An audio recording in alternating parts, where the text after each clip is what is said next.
What's going on, you guys? Marvin Francois here, and today we have a very, very special video for you guys because we are going to be breaking down one of the hottest businesses in the game right now. We're talking about the Turo industry. Not only are we going to be teaching you guys how to get into business, but we're going to talk more so about as well how to get started, right? How to get your first car, things to look out for when you're going to these dealerships to get the car. Once you have the car and you're ready to go on a Turo, how to properly structure your business so that you can be profitable and have longevity. I'm super excited to be getting into this with my guy who I'm going to be introducing shortly. But before I do that, y'all already know the drill. Take a second, take a minute, take an hour out of your day right here, right now to just go ahead and slap that like button and show this video some love. It really does help a lot with the YouTube algorithm in terms of pushing the video out there so that more and more people can see it. But without further ado, let's get right into it. To the left of me, to the right of me, I don't know how this is going to come out once we finish recording it. I got my guy, entrepreneur, credit specialist,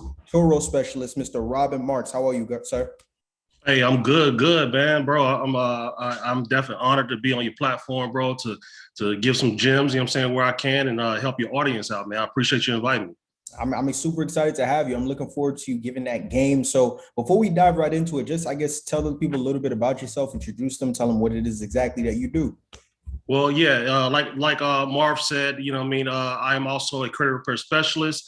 I also help individuals establish their business credit, and I'm what you call an all-star Turo host, right? That's a status that they give individuals that's on the platform that are actually making waves and that's doing big numbers and stuff like that. So yeah, that's what I do.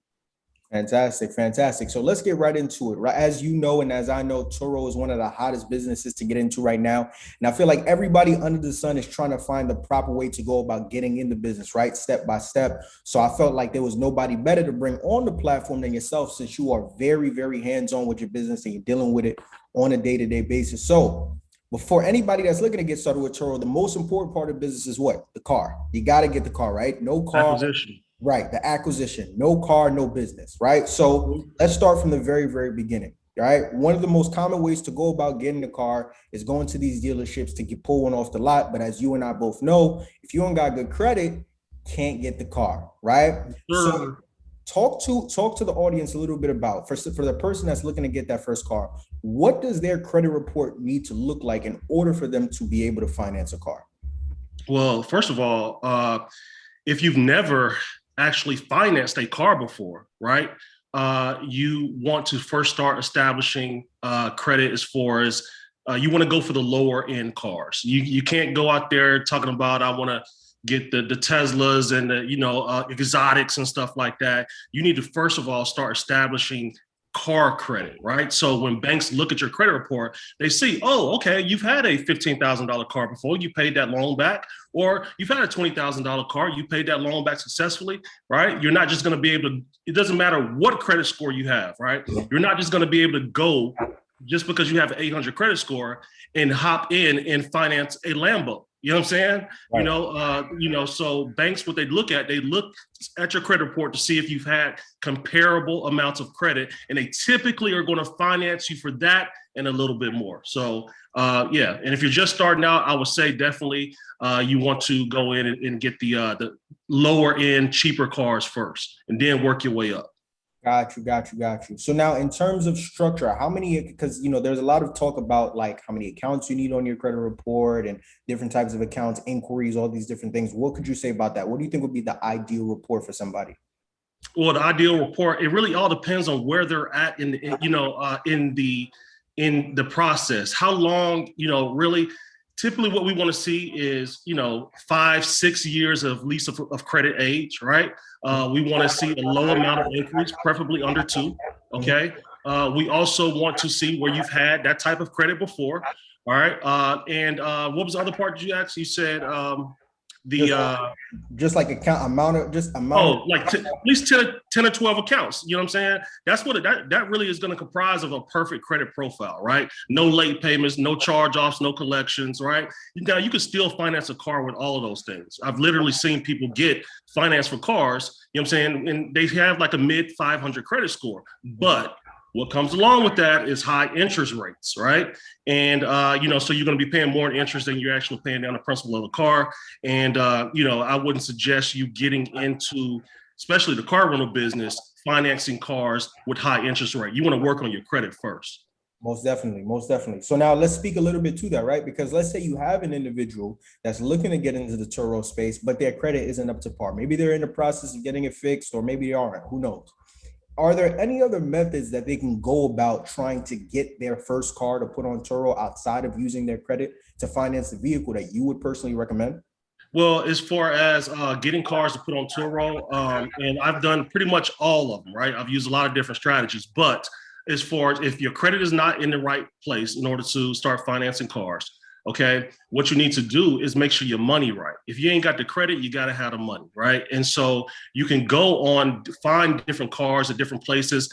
Some of these buy here, pay here car lots, look for economy cars. Also, too, you can go to a lot of resources that I use all the time. It's Facebook Marketplace. Literally, Facebook Marketplace.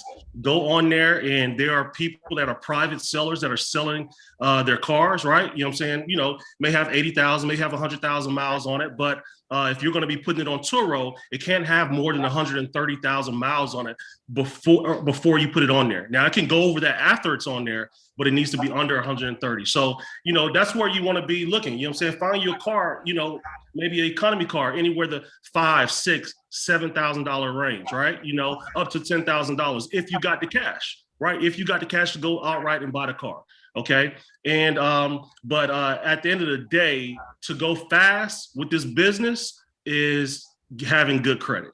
You know what I'm saying? Having the credit to where you can go run the banks and get the money, you know?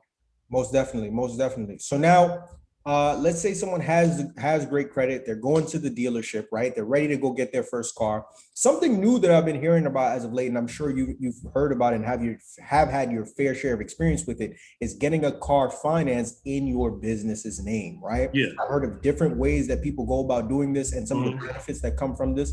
Can you speak to how someone can go about doing this, and also some of the benefits that come from getting a car in their business's name? All right. So, and I understand that this is your audience, like probably first experience with me right now, currently right now on the platform, right? As far as renting out, I have a total of 7 cars, okay? All the way from economy cars to mid-range Mustang, Jeep, you know what I'm saying, stuff like that, to the high-end, you know what I'm saying, Tesla Model X, right? Currently, my Tesla Model X, that's in my business name, right? I was able to do that through Bank of America. Okay. Now, that does not report to my personal credit profile. Okay. Now, because I have an LLC EIN, I have a business that's established in it and everything.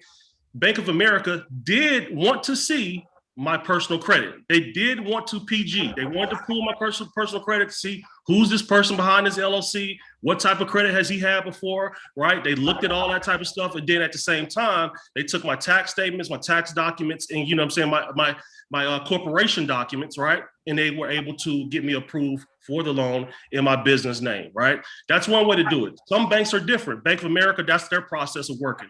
I can't speak to all the banks, but I know for a fact that if you start working on your business credit, right? And we're talking about, you know, building up your business credit, get your EIN, get your LLC, get your EIN, get your business bank account, establish a relationship with the bank that you want to get the business credit from. Okay, put some money in that business bank account. Show where you got transactions going in and going out of that bank account. Okay.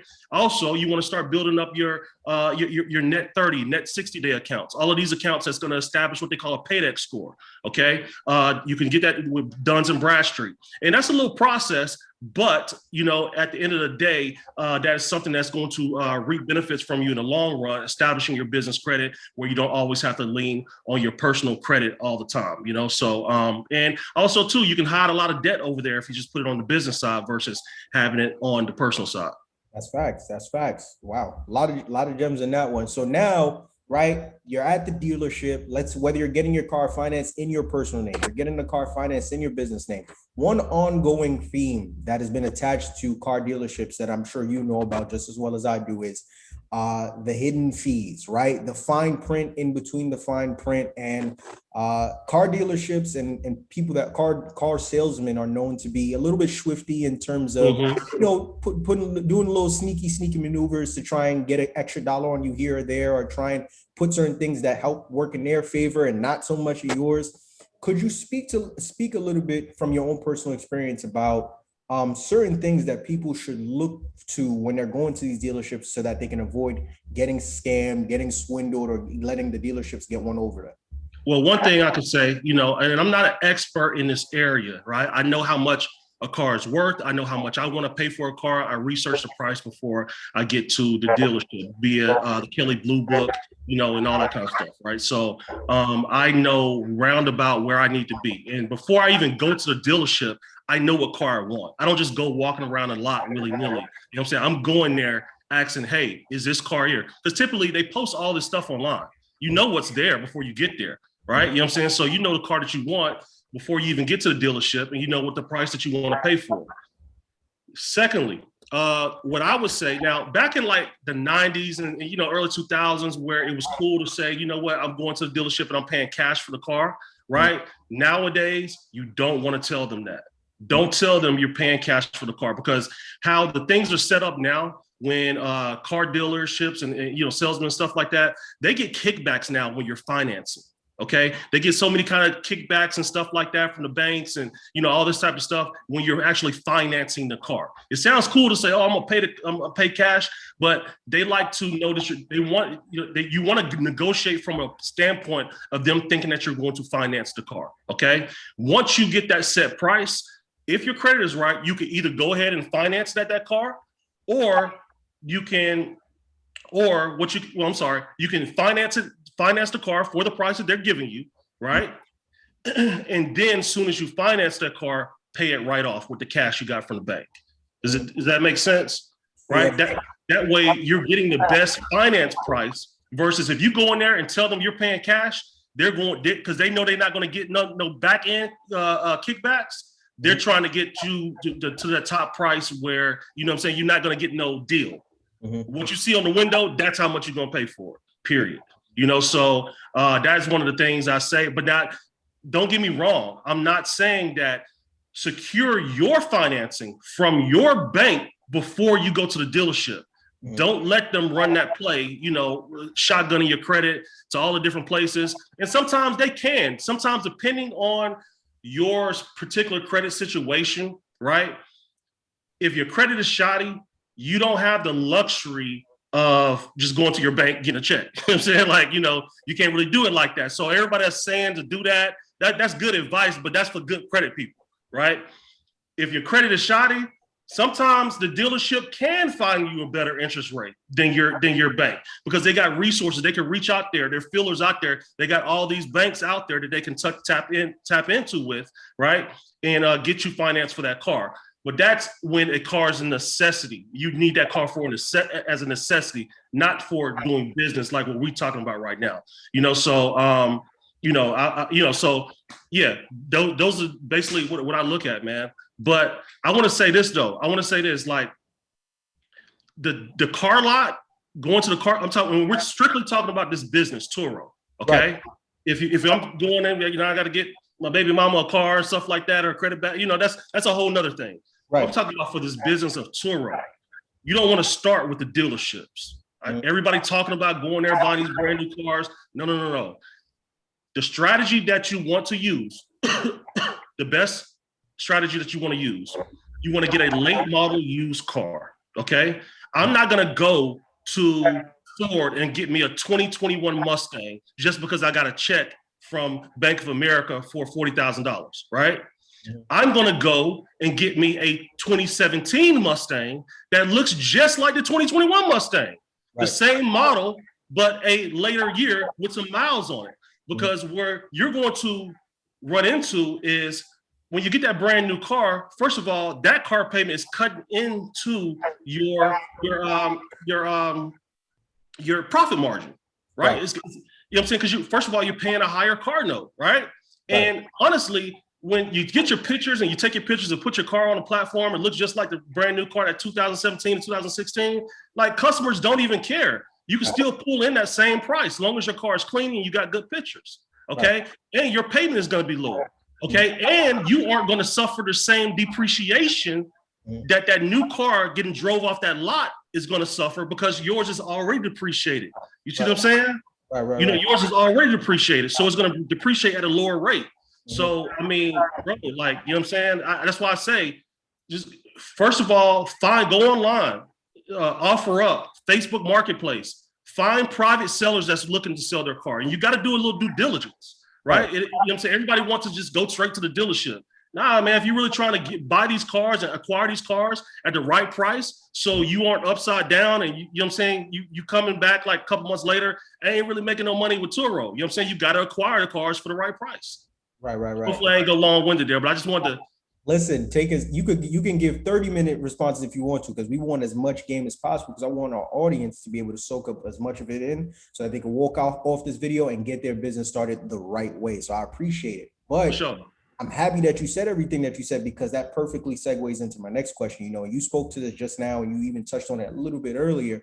The beautiful thing about Turo is that when you get on the platform, on one page, you'll see a Lamborghini Urus and a Corvette and a Tesla and all these other crazy cars, right? And then you go to the very next page and it'll be like a Nissan Altima and a Prius, right? And a Toyota Camry 2017. So if I'm watching this video, right, another thing that people are probably a little bit unsure about is what kind of car should I be looking to start out with, right? What kind of car should I be looking to start with? So could you speak to if I'm looking to get into the business, what kind of cars would you personally recommend that certain people should be looking at, right? Whether it be the type from SUV to sedans to, you know, the make of the car, Nissan or Toyota, whatever it may be. What are some cars that you would recommend for some people who aren't necessarily sure where they should start? And that's all, it's really subjective, right? It's subjective, meaning that it's no one way blueprint that is going to lead you to success, right? First of all, what you want to do is you want to do your market research. And when I say your market, is based on the area that you live. Okay, so for instance, I'm in Virginia and I can go through my Turo app and I can see what cars are moving, what cars that people like to rent. We have a beach here, Virginia Beach, you know what I'm saying? Convertibles, like, you know, all these type of things that they like here, okay? My market is totally different from a Birmingham, Alabama. You see what I'm saying? Like, you know, they may like different things there. And in Birmingham, Alabama may be different from, you know, somewhere in Wyoming or Oregon. And every market is different from California, you know what I'm saying? You know, LA, Los Angeles, you know, and so when you're talking about what kind of cars to get into, yeah, you can go for the higher end exotics and the BMWs and, you know what I'm saying, the Mercedes and stuff like that. But think about what people like in your town. People think about what people like to drive in your city, okay? And go on there and see what those cars are doing in your market and how you can do that. Just scroll through. See who the big players are. See who has the most trips under their name. See who your all-star hosts are. Go to their profile. See what kind of cars they have, right? And literally, don't reinvent the wheel. Do what they're doing. Right. You know what I'm saying? I mean, you don't got to copy and paste their exact descriptions, but, you know, switch it up a little bit. But look and see how they're moving, right? And that'll give you an idea of what cars are going to do well for you. Now, across the board, Turo has given us data since 2012, right? They've given us data. They've told us on the platform what are the most top earning cars, right? They even got a blog on the Turo website, right? And in the sports car category, it's the Ford Mustang. Like, now, don't get me wrong, there's little nuances in every little market where it may be a little bit higher here or lower in this market, yada, yada, yada. But across the board, when it comes to the Turo, the Ford Mustang is a top earning sports car, okay? In the SUV category, it's the Jeep Wrangler, okay? So when I got started, I said, okay, well, shoot, if they're saying that these are the top cars, you know what I'm saying? I'm finna go shoot my shot for those, right? You know, and lo and behold, bro, like my Jeep Wrangler, I got the mud tires on. You seen it? You know what I'm saying? Like, you know, on Instagram, I got the mud tires on it, bro. It stays going. I'm talking like it stays going. It came back today, but it's going back out tomorrow at 10 a.m.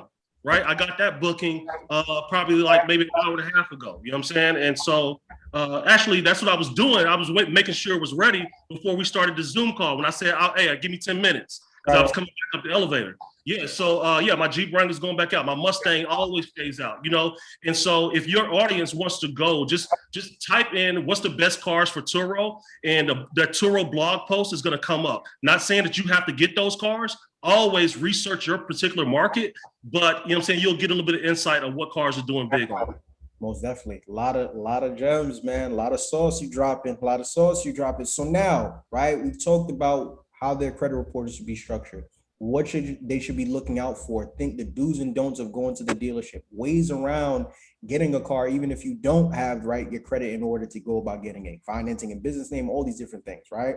Now it's time to get the actual business up and running, right? So you have the car, you're ready to get things rolling, but as you and I both know, there are still certain things that you need to make sure that you have in place, right? Some essentials that you need before you get things going. So what are some of those essentials that someone would need before they can get that car on tour to get it rocking and rolling? Oh man, the essentials that you need. Well, we consider we got the car, right? What we need to do is make sure that the car is for service, maintenance, all that stuff is up to date. You know what I'm saying? You know, fluid, windshield wipers, all that kind of stuff. Make sure everything is good to go for that car. All right. One of the most important things that I see people in these Turo groups, I'm in several different Facebook Turo groups, and they're so excited to get started with the business that they don't order trackers for their car. They just put the car on the platform and let it rip. You know what I'm saying, bro? You know what I'm saying? You are in for a world of hurt. You know what I'm saying? If you are not tracking your car and where it is when you rent it out, you know, so definitely you want to order trackers for your car. You know, I use Gold Star Spirit as the company that I use. And I think my first batch, I ordered 5 at a time. And it cost me like $600 something, but you can order one at a time. You know what I mean? If you're just getting started or whatever.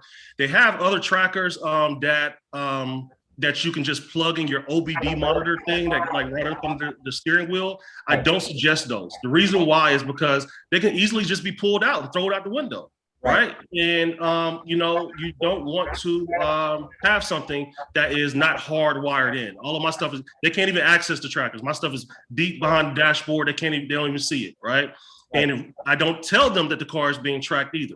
Right. You know what I'm saying? I don't tell them because some people feel weird about like, you know, they think you're watching them and stuff like that. I only get involved with the tracker stuff if I start to worry or a person's late or something like that. You know what I'm saying? But I don't look at all that stuff. But yeah, so trackers is the number one thing that you need to have when you get started. Okay. Second one is for setting it up as a business, right? You want to, first of all, have this business in its own business bank account. Okay. So, you know, the money that's being deposited into this bank account from Turo, okay, is your profits, right? And you want to be paying for your maintenance and expenses out of the same bank account as well. So when you look at this bank account, you'll have a true gauge as to how much you're really making, okay? Because don't get me wrong, you know what I'm saying? I post numbers, I post big numbers of what I'm doing and stuff every month, right? But those aren't true numbers because guess what I gotta do? I gotta make car payments, right? I gotta make car payments on some of them I bought right out, but the ones I do, I have to make car payments on. Every now and then I gotta, you know, put some fuel in the car. Typically when I rent out a car with full, it's full, they bring it back full. But sometimes I have to get car washes. Sometimes I got to buy knickknacks and little things for the car, you know what I mean? Like, you know, to spray it down or clean the interior. You know, I'm always going back and forth to O'Reilly's or AutoZone, you know, so all of those things are eating into your profits, right? So you want to make sure that you are keeping in consideration of that and you are taking that from your business bank account. Don't mix your business with your personal. I mean, if you're doing it as a hobby, you know what I mean, you just got one car, all right, cool. But if you're really trying to really do this thing, you know what I'm saying, don't mix your business money with your personal money because it's going to be a night where it come accounting time, you know? So, but yeah, the main thing, man, trackers, have your entity and your bank account set up in order to receive the money correctly. And yeah, man, I mean, that's what I would say. Really, that's all you really need to get. Oh, I'm sorry. You need good pictures. Facts. Yeah, man, you need good pictures. I see so many listings in my area, man, where what were you thinking when you took this picture? Like, what are you thinking? Like, look, what, like, do you see what you posted? Like, would you rent that car? Would you rent that car the way you took that picture? There's an overcast. It's sitting in your dirt driveway. It's you got the back quarter panel bumper. You don't even got the whole car where people can see it. The back, you know, the setting as far as where you take it to a place that looks desirable, where people want to be at. They want to have fun at. They want to be, you know what I'm saying, in your car in that place, right? That has a nice city type background. If you don't got a city type background, find a business parking lot to park it in. You know what I'm saying? Set it up. Man, prep the pictures, you know what I'm saying? Like you want to see pictures if you were going to rent a car from somebody, right? And these same people that's got these terrible pictures, they're asking like, why I'm not getting no bookings? Why I'm not getting no bookings? And then when I say inside the forums, I say, what's the link to your Turo listings? You know what I'm saying? I go and bro, that's killing them. And then it was like, oh, I didn't really think about that, you know? And so yeah, good pictures. Once you get those pictures established, bro, put them up on there. I promise you, it's go time. Most definitely. And just to double down on the, well, not to double down, just to repeat, just for anybody that may have not heard it, for the tracking device, that's Gold Star, GOLDSTAR, correct? Yeah, Gold Star Spirion. Yeah, Gold Star Spirion. You can tell them, my contact there is Julie, but they'll ask you like who referred you. If you guys want to use my name, that's totally okay with me. But yeah, definitely Gold Star Spirion. Spirion is spelled SPERION. Gold Star Spirion, right? They have a mobile tracker that's not hardwired in. It'll connect to like metal and stuff like that. But I don't suggest that one. They might try to sell you that one. I don't suggest that one. Always get the ones that's hardwired in, because no matter whether the car is off or on, right, you're always going to know like that car is going to be getting voltage from the battery, and those are the best ones. Got you. So now, right, I follow you on Instagram, you follow me on Instagram. You're very open and transparent with how you run your business. And one thing I appreciate about the way that you run your business is that you're extremely hands-on, right? Like every day you're posting stories of you getting the cars cleaned out. You're posting stories of you running maintenance on a car. You're getting the oil changed, tires are getting rotated, right? You're making sure that they're getting their checkups, inspections, the whole nine, right? So one thing that we see, especially in the social media era, whether it's Turo, Airbnb, or whatever it may be, a lot of times people only tell us about, so the cash flow. Well, I made this much for my Airbnb. I made this much for my cars on Turo, et cetera, et cetera. Speak a little bit about, right, for anybody that's interested in getting into the business, what your day-to-day operations are like, right? I mean, before the Zoom even came, you talked about you just came up from getting one of your cars ready. For somebody who has little to no idea about what they would be getting themselves into, when it comes to this Turo business, what has your day-to-day been like in terms of managing and operating this thing from top to bottom?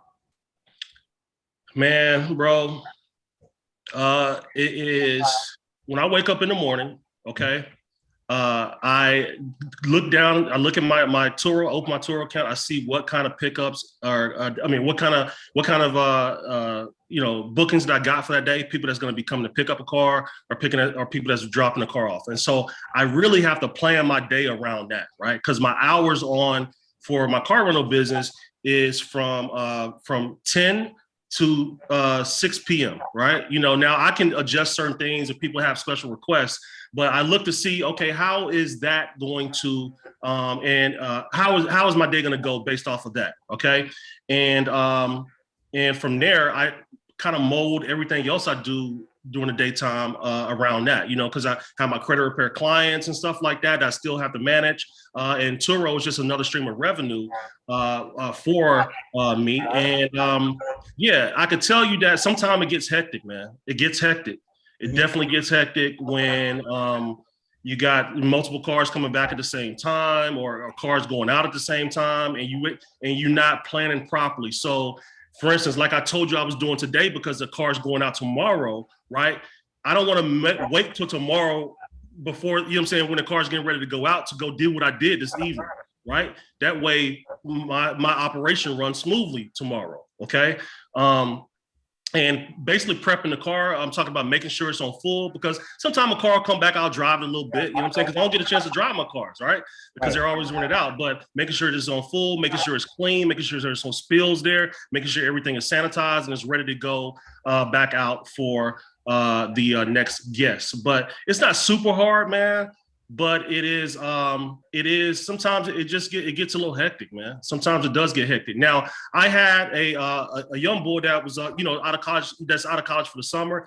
He actually helps me with my pickups and drop-offs. Now, you guys in my stories don't get to see that because, of course, he's not going to help. I don't give him my phone so he can post to my stories.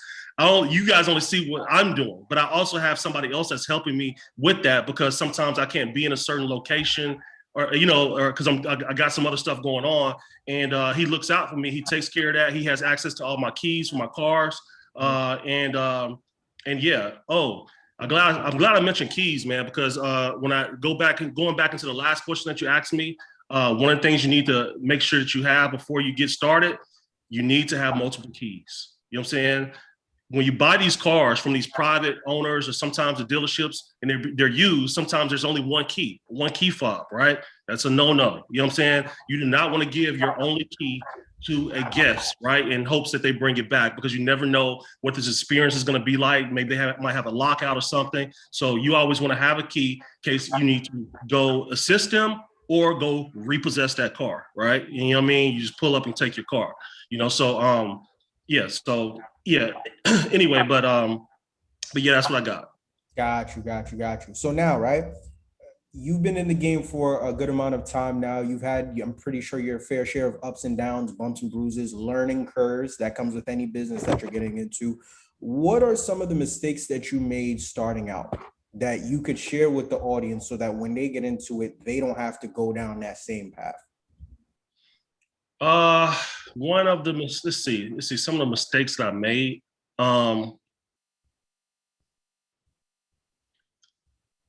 Separating business and personal, man. Like I'm telling you that because that's what got me a little confused in the beginning because I couldn't really see my true numbers, right? And actually it was separated but I was putting my business money that I was making from Turo in another business bank account that was for other business stuff, right? You know what I'm saying? And so, yeah, it wasn't going to my personal account, but it was going in another business bank account.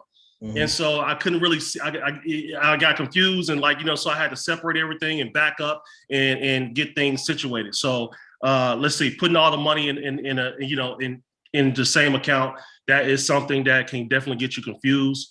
Let's see, what other mistakes, man? I would say that I don't think I necessarily made these mistakes, but I can give you something that I see a lot of people do make mistakes on, right? And when it comes to getting the car, okay, and the big thing is everybody's always got the question, what car should I get? What car should I get? What car is going to do best? What car is going to do this? Okay. Let's talk about real quick, economy cars, right? Versus mid-range cars, like, Camaros, Mustangs, or, what I'm saying? Like, stuff like that. You are going to do the same amount of work for all these cars, right? Whereas prepping it, getting it ready, right? Your profit margin on the economy cars are going to be lower, Now they will stay gone longer, but you won't make as much revenue with those cars as you will with the cars you could charge more for, the more desirable cars, the looker cars, I like to call them. You know what I'm saying? When I say looker cars, people like to get them because they look good, right? You know what I'm saying? You'll be able to charge more for the looker cars versus the economy cars, right? Your profits are going to be a little bit lower. That's why you need to make sure that you get these cars at the right price and so they can be gone. So one thing I see people do is like, hey, I'm going to start off with economy. It's cool if you're going to start off with economy. That's totally, you know what I'm saying? I mean, people have to start off everywhere. Right. But just know that when you start off with economy, your revenue isn't going to go as fast as, say, for instance, if you could get a nicer, more decent car that's more desirable, right? Mm-hmm. You'll have more bookings, but sometimes the bookings are outweigh the actual revenue. You're going to be doing more work, right? For less money, So that is one of the things that I see people kind of really don't know their numbers. You know what I'm saying? They don't really know the numbers and stuff. So. Got you. And that once again segues into my next question, because you have like I said, I follow you, of course, on Instagram. You have a very interesting fleet, right? Because you have a Jeep, I believe, a Tesla, and also a good mix of economy cars in there as well. So if Mm-hmm. you don't mind, could you speak a little bit about, your personal numbers in terms of, insurance, car note, maintenance, things like that, Yeah. with Mm-hmm. your profit margins? So in terms of like how you're making day per day, monthly, things of that nature. Yeah. So currently right now, you know what I'm saying, as far as on the actual platform right now, I have a total of 5 cars, right? On the platform. I have a total of 7 cars that I rent out, right? But some of my cars, you're not gonna just run up on me and rent my Tesla Model X if you haven't rented from me before one of my cars that's on the platform. You see what I'm saying? And don't get me wrong, people put a lot of these higher end cars on there, but just the way I operate, when you come and rent from me, you'll know that I have other cars, right?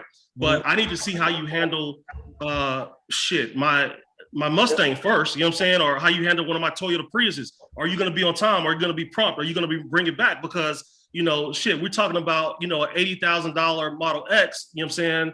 And that, first of all, it takes a lot of coaching to drive that car. It's not like a car that you just typically, if for a regular gasoline car, just throw the person the keys, they know what to do. They know how to put it in park, reverse, all this kind of stuff. With a model, there's a learning curve with the Tesla. You know what I'm saying? You have to sit with the person a minute before you let them drive off in that car just to know that they got it. Secondly, you have to have a plan. You know what I'm saying? When you're driving a Tesla, right? It ain't just like, oh, I'm finna go on a long road trip and there's a gas station next exit.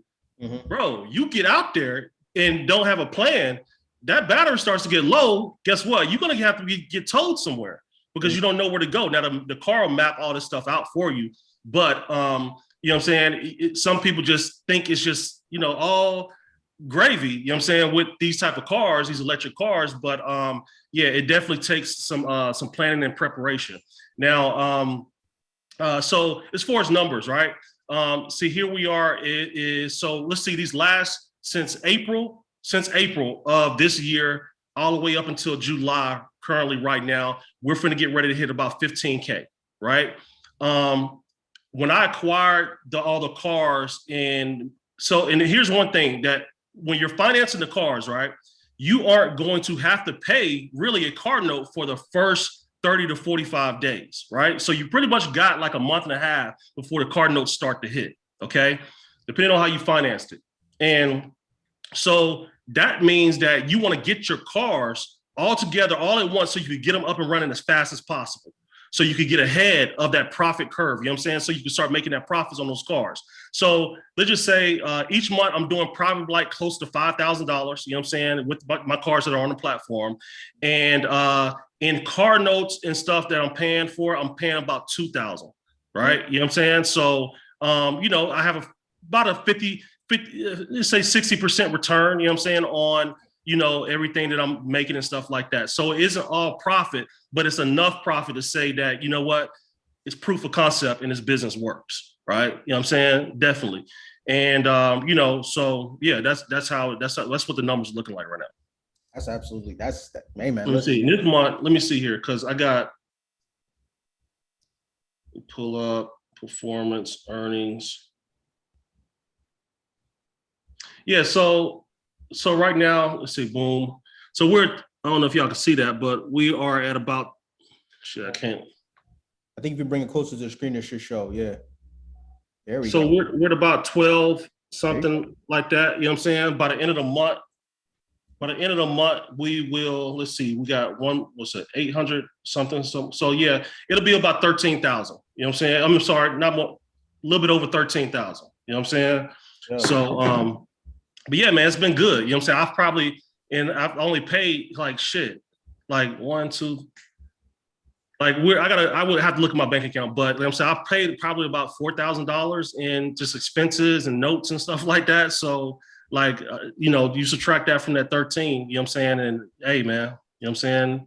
Life is good. Life is good. life is good. Life is very, very good. Life is good, bro. Most definitely. Okay, so a lot of gems, a lot of sauce that was dropped in this interview. Last question to close it out. Finish the sentence for me. You should not consider getting into this business if blank. That's a good one, bro. You should not get into this business if you're going to get emotional about these cars, right? If you're going to get emotional about these cars and like, you know, these are your babies and, you know, all this kind of stuff, this is not the business for you. I promise you, you're going to be on edge. You're going to be worrying all the time. You're going to be a nervous wreck, right? You know what I'm saying? I mean, and I see that. I talk to people, man. People have called me for advice and stuff like that. And you know, they're just like, you know, just flipping out, man. You know what I'm saying? So your cars are going to get nicks. They're going to get scratches here and there, right? You know what I'm saying? Somebody's going to smoke in your car and leave a cigarette smoke smell. You know what I'm saying? These are all things that happen that's unexpected. This business, you know what I'm saying? You got to work through it. Shit happens, right? I've literally had, you know, somebody like, I want to say my third booking, like, dude smoked my car out. It took me like almost a week to get that shit out of there. I had to buy this machine and like, you know what I'm saying? Like clean out the cabin filter and all that kind of stuff. You know, I mean, so if that is going to like stress you out like that, you know what I'm saying? You don't need to be in this business, man. Also, and that kind of loops into when we're talking about the tracking, right? I got trackers on all my cars, but am I sitting around all day looking to see where this person's at and what they're doing and how they're braking and, you know what I'm saying, with the car and how, you know what I mean? I don't do that shit, you know what I'm saying? Because I got to keep my peace of mind. And if something happens, it's going to happen. Like, there's nothing I can do, you know what I'm saying? Like, all I could do is mitigate it once it does happen, right? Whether it be an accident and stuff, I got to know it's not, it's not what happens, it's how you respond to what happens, right? So I go live my life, man. They come pick up these cars. I don't like monitor it all the time. I'm not emotional about it. Like, you know, if it get a little scratch here, you know what I mean? Little dings I'm okay with, but if it gets crunched up, I know what we got to do when it comes to contacting Turo, insurance. All my cars are insured up. I got personal insurance on my cars, but I also use the Turo insurance that they provide, you know what I'm saying? And so they get a portion of my profits as well, right? You know, so you know, that is something that that you gotta think about. Don't get emotional about the cars, man, because you know it's business. It's business. Well said, and a perfect way to close it out. My brother Robin, thank you so much for your time. I appreciate you dropping all the jewels and gems on my audience. Before we close this thing out, let them know where they can find you, man. Man, you know, I'm real heavy on IG, right? That's where, you know, that's why, well, I met Marv back last year, you know what I'm saying, October, but you know, I mean, me and Marv, we interact all the time on IG. And if you guys want to follow me there, it's King, KINGX Knows, KNOWS, you know what I'm saying? At King X Knows. And I'm always talking about Turo. I'm always talking about credit. You guys tap in with me. And hey, I look forward to connecting with you. Most definitely, man. Thank you so much for your time. And thank you to everybody that tapped in for this video. I sincerely do hope that we gave you a lot of value. If so, don't forget to remember to take a second, take a minute, take an hour out of your day to just go ahead and slap that like button and show this video. Yes, sir. Most definitely, my guy, Robin. Thank you so much. Until next time, I'm out of here. Thank you and God bless.